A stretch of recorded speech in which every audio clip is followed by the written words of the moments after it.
Le Seigneur Jésus-Christ vous bénisse tous.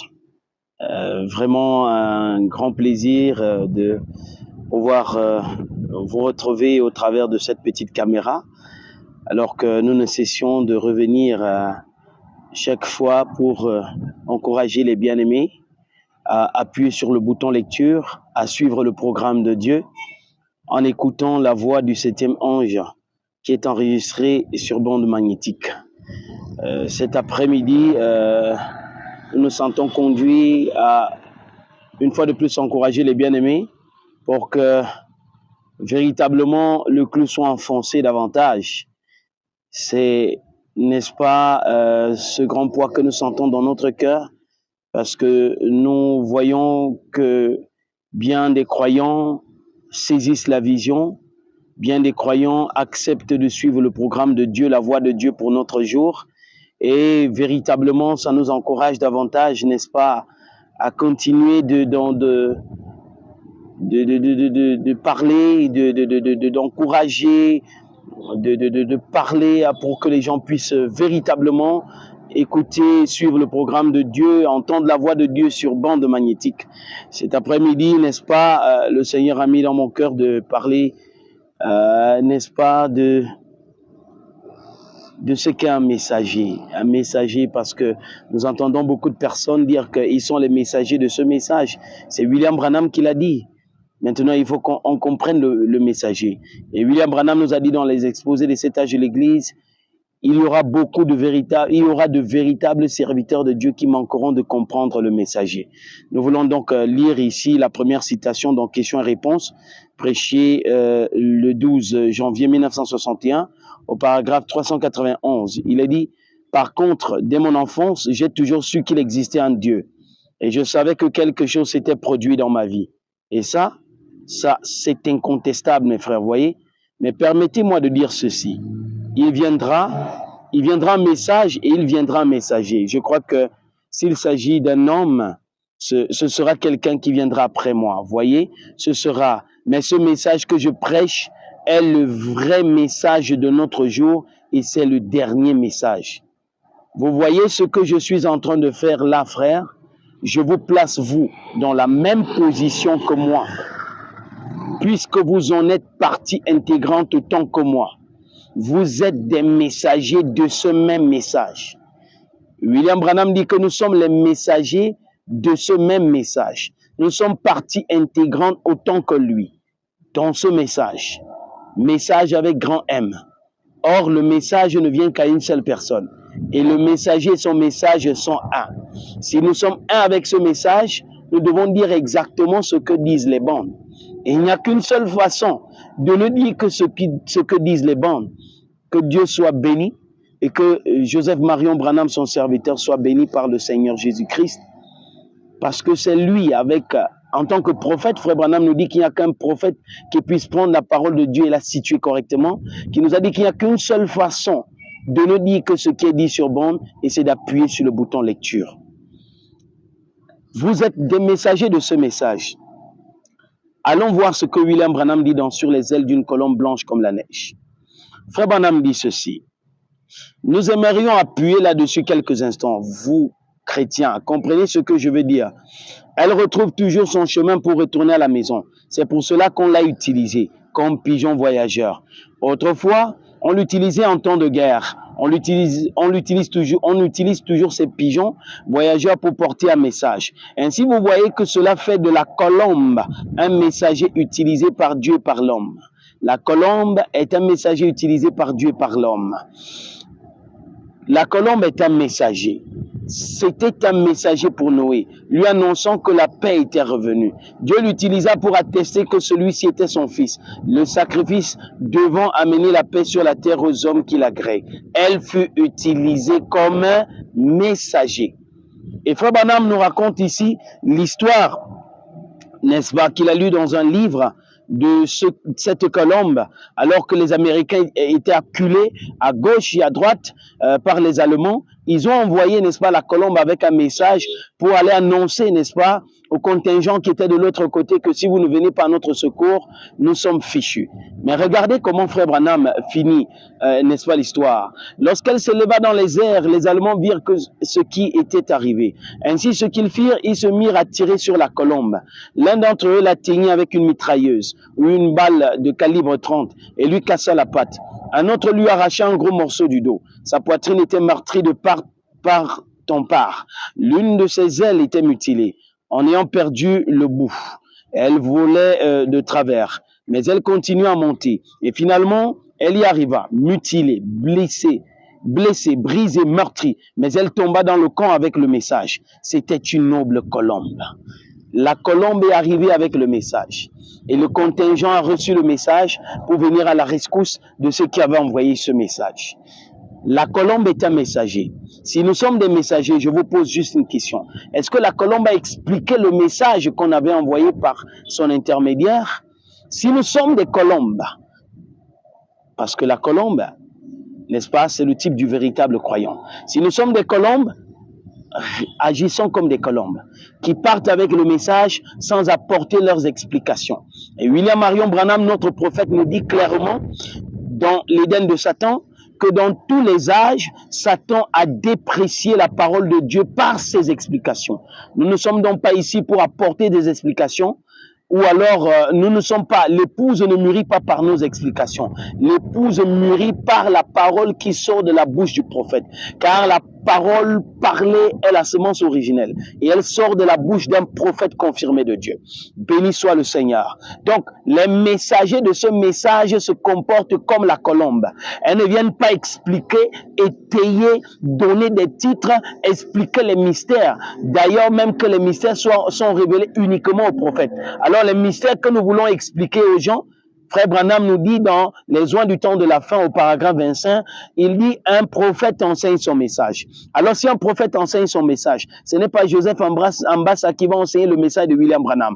Donc quand nous disons je prêche le message, il n'y a que William Branham qui prêche le message, car le message et le messager sont un. Nous sommes des auxiliaires et nous sommes là pour appuyer cela. William Branham a dit que frère Neville, frère Capps, frère Palmer, Junior Jackson, J.T. Parnell prêchaient ce message. Ils prennent la Bible et sous l'inspiration du Saint-Esprit, ils prêchent ce message. Alors si nous prenons les bouts de citation de William Branham, nous sommes OK que nous ne prêchons pas ce message ou alors nous ne transmettons pas ce message dans son intégralité. Or, pour le recevoir dans son intégralité, il faut appuyer sur le bouton lecture. William Branham dit ceci. C'est une prophétie et ce que nous vivons en ce jour-ci dans la religion de Jézabel. William Marion Branham dit au paragraphe 98, ainsi dit le Saint-Esprit. Regardez bien ce qui va venir. Regardez ce qui va suivre. Il y aura une famine. Il y aura une famine. Oh, peut-être pas de pain, mais d'entendre la parole de Dieu et sa vérité. Et c'est ce qui se passe aujourd'hui. Il y a une famine. Et les gens ont soif d'entendre la parole de Dieu. Parce qu'aujourd'hui, les prédicateurs apportent des prédications sociales sur la chair. Ils viennent là pour apporter des prédications sociales. Quelqu'un a un véritable problème. Une sœur croupie avec un problème de plus de 10 ans.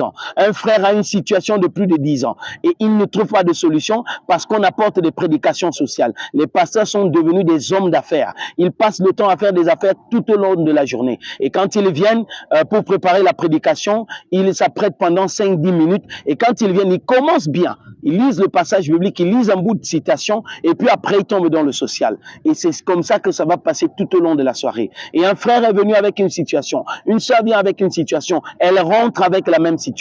Parce que la parole qui est apportée à la chair, ce n'est que du social. Écoutez ce que William Branham dit. Toutes les églises entretiendront des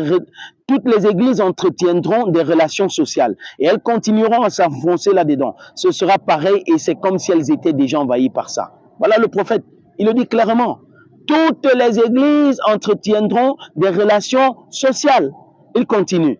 Qu'est-ce qu'Élie a fait? Il a trouvé une source cachée, très haut dans la montagne, d'où il a eu l'eau de la vie, des révélations divines que Dieu lui a données pendant qu'il était là-haut sous la puissance de Dieu. Les révélations qui étaient une petite source cachée pendant que tous les autres mouraient de faim. Béni soit le Seigneur parce qu'il nous a révélé cette source cachée pendant que les autres meurent de faim dans les assemblées. Nous appuyons sur le bouton lecture et nous mangeons cette nourriture emmagasinée, les temps de rafraîchissement.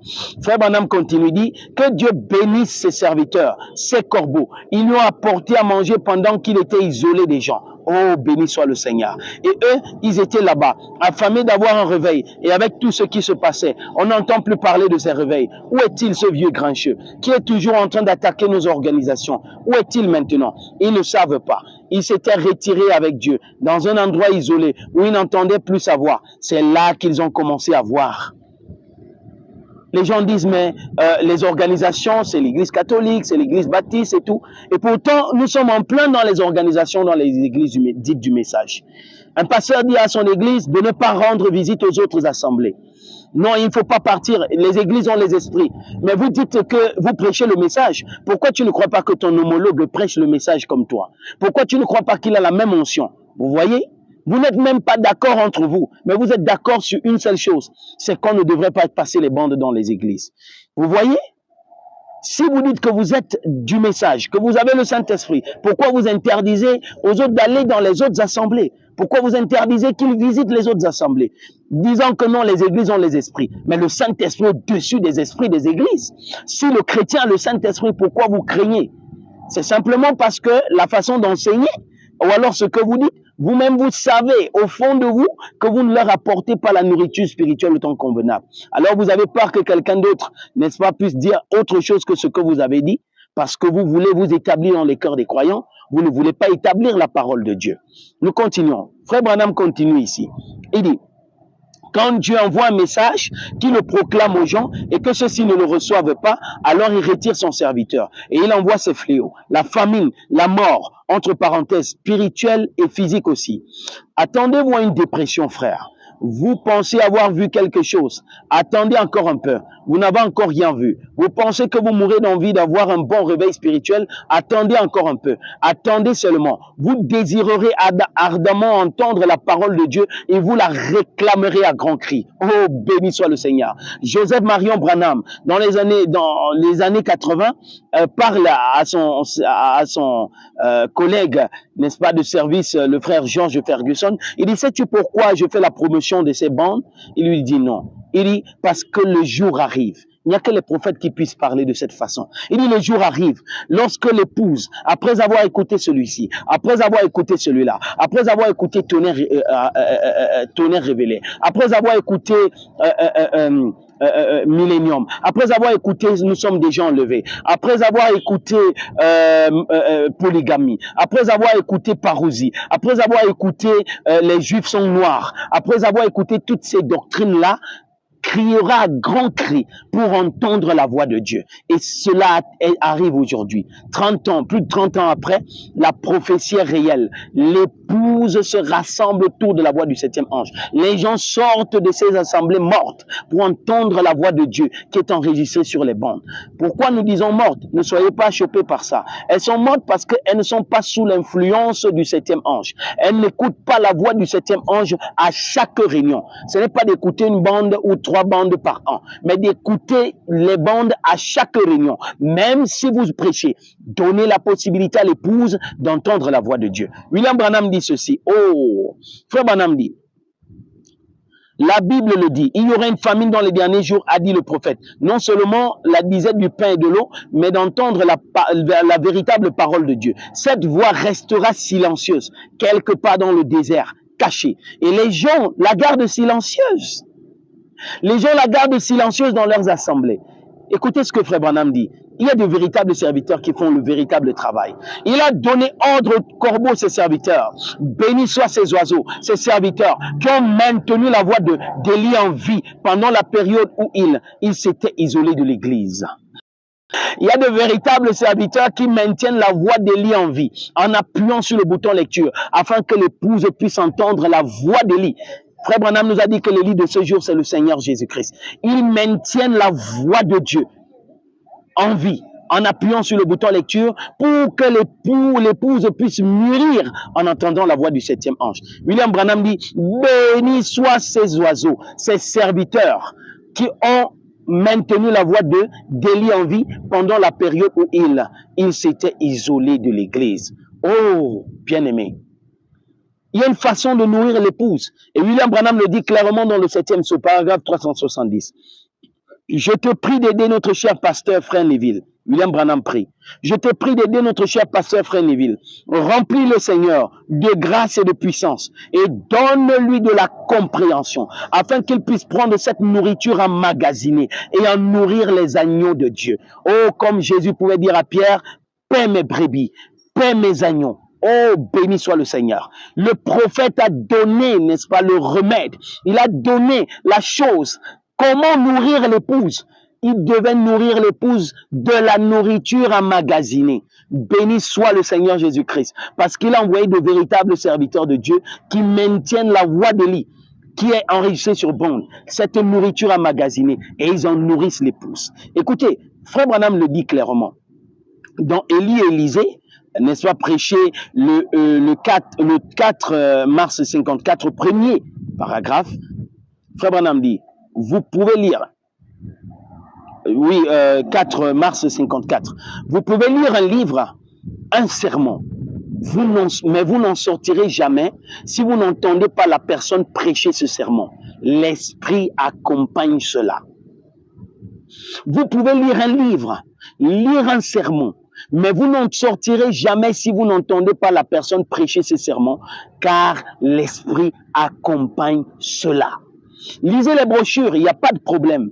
Il a dit ces bandes et ces brochures resteront vivantes. Mais William Branham nous dit clairement que nous pouvons lire ces brochures matin, midi, soir. Il dit, vous n'en sortirez jamais si vous n'entendez pas la personne prêcher ce sermon. Béni soit le Seigneur parce que nous avons la possibilité d'appuyer sur le bouton lecture et d'entendre le 7e ange messager lui-même nous donner ce message. Béni soit le Seigneur.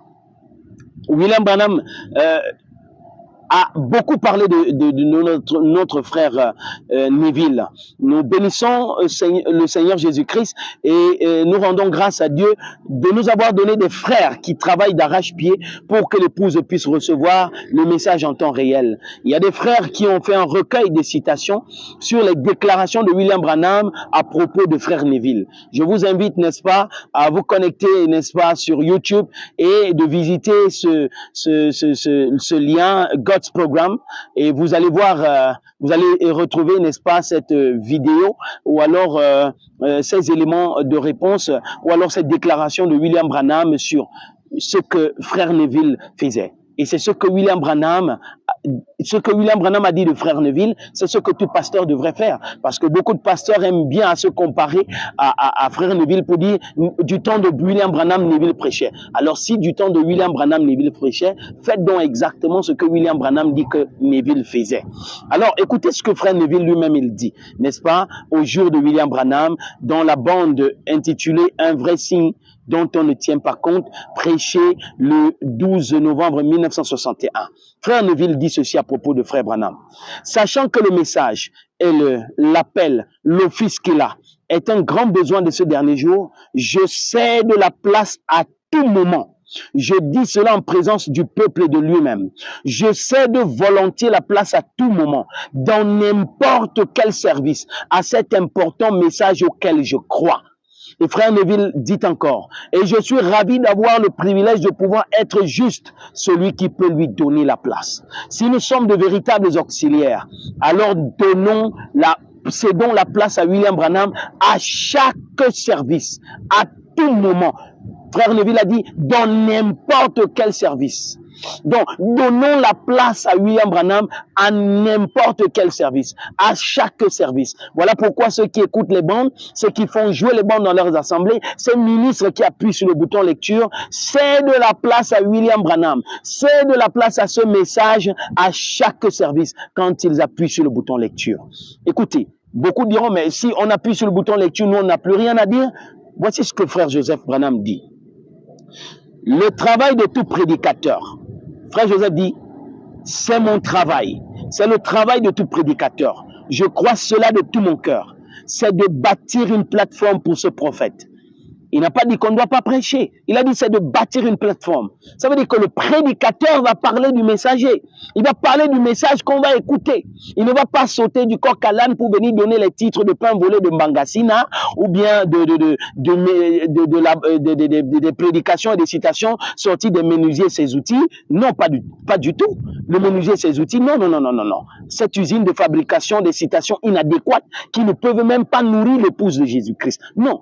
Il va prendre les citations tirées de la bande et qu'il va donner à l'épouse pour que l'épouse puisse vérifier mot à mot quand on va appuyer sur lecture ce que le prédicateur a dit, est-ce que c'est véritablement dans le message. Béni soit le Seigneur. Et frère Joseph dit, je crois cela de tout mon cœur, c'est de bâtir une plateforme pour ce prophète. Nous introduisons ce prophète. Nous introduisons cette parole. C'est le rôle de chaque prédicateur. C'est le rôle de chaque ministre. Et Joseph Marion Branham l'a dit le 25 septembre 2016. Donc, voilà, c'est le rôle de chaque ministre. Nous appuyons, ou alors nous pouvons lire avec assurance ce que Joseph Branham dit parce que c'est un prophète. Ce n'est pas William Branham qui a désiré avoir Joseph, mais c'est le Saint-Esprit. C'est l'ange qui lui a donné cet enfant. Et nous bénissons le Seigneur. Le Seigneur ne peut pas nous donner un cadeau qui va nous déranger. Il ne peut pas donner un cadeau à l'épouse qui va perturber l'épouse. C'est pourquoi nous appuyons sur ce qu'un prophète dit, parce que William Branham l'a dit clairement, un prophète à l'ainsi dit le Seigneur, de façon ininterrompue, qu'il soit mineur, qu'il soit majeur. Quand Malachie a dit que Dieu enverra Élie en ce temps de la fin, cela s'est accompli. Or, c'est un prophète mineur, comme vous pouvez le qualifier. Mais il a l'ainsi dit le Seigneur, de façon ininterrompue, et les prophéties de Malachie, il y a plus de 2000 ans, s'accomplissent encore, se sont accomplies en ce temps de la fin. Joseph Marion Branham, répondant à un serviteur de Dieu du nom de Andy, dit au frère Andy, le 21 novembre 2001, en 2001, et il y a de cela 22 ans. Écoutez ce que frère Joseph dit à ce prédicateur. Frère Andy, nous avons une si grande opportunité d'être capable d'écouter la voix de Dieu. Ce n'est pas simplement un autre jour. Ce n'est pas simplement une autre bande. C'est le message venant du ciel. Et il est vital qu'un ministre établisse la foi des gens et la stimulation pour l'écoute de chacune et de toutes les bandes du message. Il est vital qu'un ministre établisse la foi des gens et la stimulation pour l'écoute de chacune et de toutes les bandes du message. Donc de dire qu'un prédicateur n'a rien à dire, c'est faux. De dire qu'un ministre n'a rien à dire, c'est faux. Mais c'est quoi le problème? C'est qu'il doit stimuler, il doit établir la foi des croyants en vue de l'écoute de chaque bande, en vue de la stimulation, n'est-ce pas, de la foi des croyants pour écouter chaque bande, pour écouter le message. Le prédicateur établit leur foi. Il établit leur foi. Comment? Il fait un commentaire. Frère Branham a dit que Frère Ben emporte ces bandes et il va les passer et il les commente. Il commente ces bandes. Il fait un commentaire dessus. Il n'apporte pas des explications. Il fait un commentaire dessus, n'est-ce pas? Disant, voilà ce que Frère Branham va nous dire dans cette bande, voilà ce que Frère Branham nous dira dans cette bande, et l'épouse est stimulée. Elle va entendre ce que le messager dit. Et c'est ainsi. Voilà le rôle d'un ministre. Béni soit le nom du Seigneur. Frère Joseph Branham, 21 novembre 2001, écrivant au prédicateur Frère Andy. Frère Branham dit dans La Voix pourvue par Dieu pour aujourd'hui, paragraphe 127. C'est ça qu'est un ministre, le rôle d'un ministre. Il ne prêche pas ce qu'il veut prêcher. Il s'enlève simplement du chemin. C'est un don. Et l'inspiration vient et il parle par inspiration du Saint-Esprit. C'est pareil pour tout autre don. Or, les dons ministères et ainsi de suite, on a eu ça. Il y a premièrement, parmi les dons donnés par Dieu, il y a premièrement les apôtres, les prophètes, les docteurs, les pasteurs et les évangélistes. Ça, ce sont les fonctions. Ce sont nos dons. William Branham appelle ça nos dons. Ce sont nos dons. Et William Branham continue ici, il renchérit. Il dit maintenant un don, tout comme je l'ai dit hier soir, un don est merveilleux. Mais vous ne pouvez pas fonder votre destination éternelle sur les dons. Il nous a dit que les Éphésiens 4 sont nos dons. Et il dit, mais vous ne pouvez pas fonder votre destination éternelle sur les dons. Vous ne pouvez pas accorder une importance primordiale à quelque chose de secondaire. Et un don est quelque chose de secondaire. Comment vous pouvez placer le ministère des bandes en seconde position, alors que vous, Éphésiens 4, vous êtes secondaire, et que le ministère chef Le ministère du messager est en premier lieu, devrait être placé en premier lieu. Oh mes frères, oh mes bien-aimés, comment est-ce que l'épouse va mûrir si vous ne donnez pas l'opportunité à l'épouse d'entendre le ministère chef parler? Alors que frère Branham dit dans le message, l'enregistreur a été inventé dans cet âge pour ce ministère. Oh frère, que faites-vous de ces enregistreurs? Vous avez tendance à dire que non, Dieu n'utilise pas les appareils. William Branham l'a dit. Mais c'est William Branham, un être humain, Dieu dans la chair humaine, qui parle dans ces bandes. Ce n'est pas l'appareil. William Branham nous dit dans la bande de prisonniers, au paragraphe 23 et 24, il dit qu'un groupe de frères en Jamaïque était en train d'écouter une bande. Ils écoutaient la bande sur les seaux. Et frère Branham dit que, et ils ont remarqué que pendant que je parlais, il n'a pas dit pendant que l'appareil parlait, mais pendant que William Branham, pronom personnel, parlait, la colonne de feu s'est déposée au-dessus du magnétophone. Est-ce que la colonne de feu confirme les appareils? Non, mais la voix qui est derrière cet appareil. C'est ce que la colonne de feu est venue confirmer. Frère, donner l'opportunité à l'épouse d'entendre la voix de Dieu. William Branham dit, dans Un homme qui fuit la face de l'Éternel, parce que nous aimons bien nous mettre dans les avant-postes et dire que non, nous sommes ceci. Écoutez ce que le prophète dit. Il dit, si je crie frère, c'est que je suis seul responsable d'un message. Vous les prédicateurs qui êtes assis ici, je ne suis pas ici pour vous blesser. William Branham le dit clairement. S'il crie, c'est parce qu'il est seul responsable d'un message. Il est seul responsable. Nous sommes des auxiliaires, nous sommes secondaires. Donc, il est seul responsable. Et il le dit pour ne pas nous blesser, pour que nous le sachions, pour que ce soit établi dans nos cœurs, pour qu'il n'y ait pas de jalousie. Écoutez ce que ce que le dictionnaire nous dit à propos d'un auxiliaire. Voici ce qui est dit. Qui aide, dont on tire du secours. Première définition. Deuxième définition. Qualifier un soldat du contingent qui est utilisé dans un des services autres que le service armé par suite de sa faiblesse de constitution.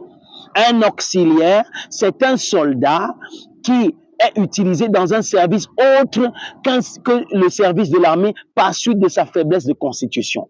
Tu es vigile, tu es gardien, tu es à la porte et tu veux te comporter comme le policier, tu veux te comporter comme le commissaire. Oh, ça c'est l'usurpation d'autorité. Nous sommes auxiliaires, alors tenons-nous à côté. Ceux qui prennent souvent le train peuvent bien voir cela. Il y a les vigiles qui travaillent à DAC Security ou je ne sais pas trop quoi, qui sont là lorsque les contrôleurs passent, n'est-ce pas, lorsque les policiers passent pour contrôler les biens et tout. Les vigiles sont là. Ils sont seulement là pour vérifier, pour suivre les ordres du policier qui est avec eux. Alors comment nous les auxiliaires, nous voulons prendre la place de William Branham? Restons à notre place. Restons à notre place. Restons à notre place. Écoutons ce que William Branham dit ici. William Branham le dit clairement. Il dit, William Branham se retrouve en Afrique du Sud. Et n'est-ce pas, le Seigneur lui a dit de ne pas emprunter un certain chemin. Et les prédicateurs insistent que non, il faudrait qu'on aille que nous prenions, n'est-ce pas, que nous empruntions cette voie-là, que nous allions à cette rencontre-là et tout. William Branham l'a dit, le Seigneur m'a dit. Et ils insistent. Un prédicateur s'approche, il dit non, mais voilà. Écoutez ce que William Branham dit, ce qui s'est passé. Dans compte rendu du voyage en Afrique, prêché le 14 novembre 1953. William Branham dit au paragraphe 37. Frère Baxter, frère Bosworth, tous deux aimables et bien, les prédicateurs. Un autre prédicateur africain s'est avancé. C'est toujours nous, les prédicateurs africains. Frère Branham dit, un autre prédicateur africain s'est avancé et a dit, frère Branham, ne pensez-vous pas que Dieu parle à quelqu'un d'autre à part vous? J'ai dit oui. Corée avait une fois la même pensée. Donc de penser que Dieu vous parle comme il parle à William Branham, de penser que vous pouvez prêcher comme William Branham, de penser que vous aussi vous avez le droit de prêcher comme William Branham, vous avez la même pensée que Corée. Et vous savez ce que Corée a fait dans la Bible. Attention. William Branham nous dit ceci, pour enchérir en ce qui concerne Corée. Qui dites-vous que c'est? Prêché le 27 décembre 1964, du paragraphe 128 au paragraphe 129. William Branham dit, et voilà que la question est soulevée là-bas dans le désert. Voici ce qui amène. Voyez-vous maintenant, je veux que vous soyez attentifs, mes frères. Maintenant, souvenez-vous, ces gens se réjouissaient des bénédictions. Ils se réjouissaient de la prédication de ce prophète, de ce oint. Ils croyaient en lui, ils le suivaient. Mais là, dans le désert, un homme du nom de Dathan et un autre du nom de Corée se sont élevés. Et ils disaient, mais il n'y a qu'un seul homme qui dirige toute l'affaire ici. Moïse s'imagine qu'il est le seul à avoir été appelé par Dieu. La chose que William Branham a dit à ce prédicateur africain, que Corée a eu la même pensée. Voilà que Corée et Dathan pensent que Moïse est le seul qui est ici. Nous aussi, nous pouvons. Écoutez ce que William Branham dit au paragraphe 129. Il n'en voulait pas de ce message d'un seul homme. Non, il n'en voulait pas. Et jamais Dieu n'a traité avec plus d'une personne à la fois. C'est toujours le message d'un seul homme. Et Corée et Dathan ne veulent pas le message d'un seul homme. Ils ne sont pas d'accord avec le message d'un seul homme. Écoutez. Ils ne sont pas d'accord avec ce message. Mais béni soit le Seigneur parce qu'il y a de véritables corbeaux, de véritables serviteurs de Dieu qui maintiennent la voix d'Élie en vie. Écoutez ce que William Branham dit dans un rapport sur le voyage en Afrique prêché le 25 juin 1952. William Branham dit, comme je l'ai toujours dit, si vous voulez vous embrouiller, restez à côté des prédicateurs. Et c'est là que vous serez certainement embrouillés.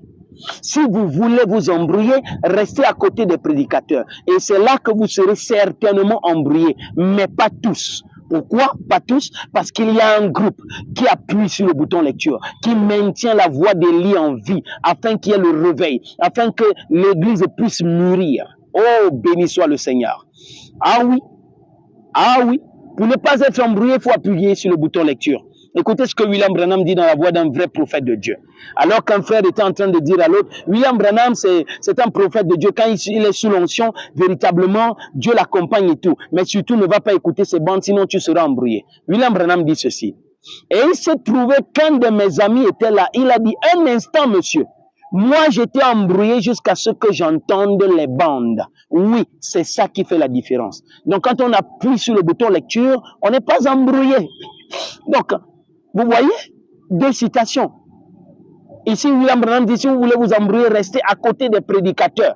Et c'est là que vous serez certainement embrouillés. De ce côté, il dit un instant, un de ses amis a dit un instant, monsieur, moi j'étais embrouillé jusqu'à ce que j'entende les bandes. Oui, c'est ça qui fait la différence. Nous savons aujourd'hui que si nous voulons éviter les embrouilles dans nos cœurs, si nous voulons éviter les embrouilles dans nos pensées, nous n'avons qu'à appuyer sur le bouton lecture. Prédicateur, appuyez sur le bouton lecture dans vos assemblées à chaque service. Après toutes vos prédications de la Sorbonne, après toutes vos prédications de Harvard, après toutes vos prédications de Cambridge, après toutes vos prédications d'Oxford, appuyez sur le bouton lecture afin que l'épouse puisse mûrir.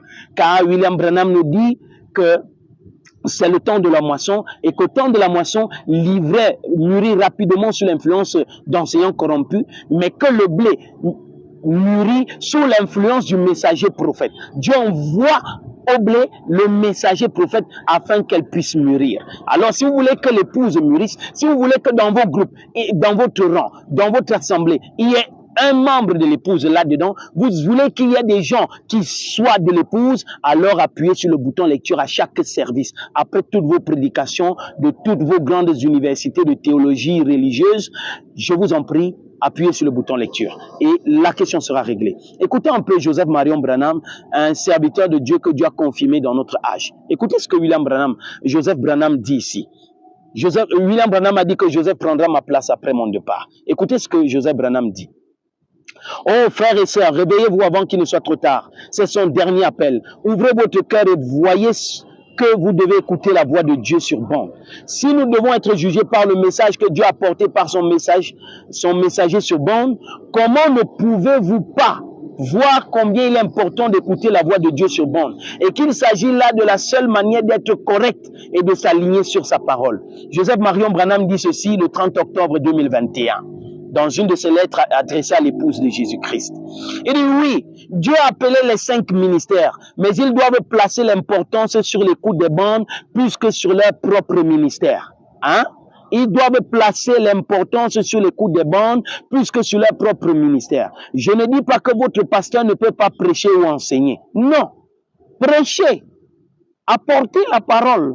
Mais après avoir fait cela, il faut appuyer sur le bouton lecture. Joseph Marion Branham dit, je ne dis pas que vous devez arrêter d'aller à l'église. Vous devriez aller à l'église, mais quand votre pasteur ne met pas l'importance sur les bandes, la voix de Dieu par laquelle vous serez jugés, et ne les fait pas passer pour que vous les écoutiez, vous avez le mauvais filtre. Alors pour éviter d'avoir le mauvais filtre, il faut appuyer sur le bouton lecture. donner la possibilité à l'épouse d'entendre la voix de Dieu. Écoutons ce que William Branham, Joseph Branham, n'est-ce pas, renchérit dans la même lettre du 30 octobre 2021. Joseph Branham dit ceci. Pouvez-vous imaginer Josué dire à tout Israël, je sais que nous avons les paroles exactes que Moïse a prononcées, mais Moïse n'a jamais dit que nous devrions lire ses écrits quand nous nous rassemblons. C'est moi qui vous conduis maintenant et je vous dirai ce que Moïse a dit. Pouvez-vous imaginer Josué dire une telle chose? Beaucoup de prédicateurs disent qu'ils sont les Josué d'aujourd'hui. Mais comment? Est-ce que Josué a dit à l'église, hein, à Israël que non, ben voilà, Moïse a dit ceci, mais moi je vous dis parce que c'est moi qui vous conduis maintenant. Frère Joseph Branham donne les passages bibliques de ce qui concerne Josué à ce sujet. Josué lut ensuite toutes les paroles de la loi, les bénédictions et les malédictions, suivant ce qui est écrit dans le livre de la loi. Il n'y eut rien de tout ce que Moïse avait prescrit, que Josué ne lut en présence de tout Israël, de toute l'assemblée d'Israël, des femmes et des enfants et des étrangers qui marchaient au milieu d'eux. Ça, c'est écrit dans le livre de Josué dans la Bible.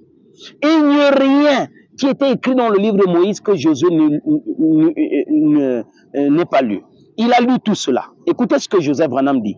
En d'autres mots, si Josué avait eu un lecteur de bande à son époque, quand il rassemblait le peuple, il aurait appuyé sur le bouton lecture. Parce que, mes chers frères, de parler du matin jusqu'au soir, ce n'est pas facile. Et la Bible dit qu'il a lu du matin jusqu'au soir tout ce qui était écrit dans le livre de Moïse. Alors, s'il y avait un appareil en ce jour-là, Josué allait appuyer sur le bouton lecture. Écoutez, Joseph Branham conclut, il dit, Malachie 4 est venu avec l'ainsi dit le Seigneur, et vous serez jugés par chaque parole qui a été prononcée sur les bandes. Ce message est votre filtre. Écoutez et vivez. Refusez et mourrez.